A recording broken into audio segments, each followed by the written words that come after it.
салом алейкум бародароно. Оиди уқоби бобо. уқоб куҷо шуд?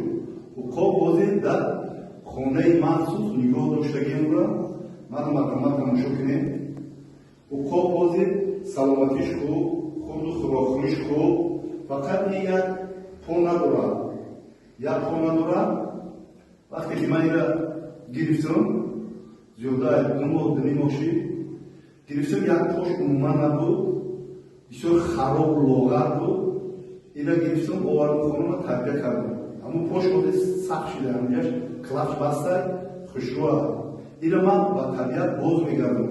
мана тарзи хӯрокхӯриш ман инҷо омодаga, ман инҷо маҳира меяки маҳи 1 килора чӣ қадар хурдай, погиза хурдай пучоқш мондай. барои ҳамин чӣ хел мо ин уқоба ба табиат боз мегардонем. видеои моро пайгирӣ кунед.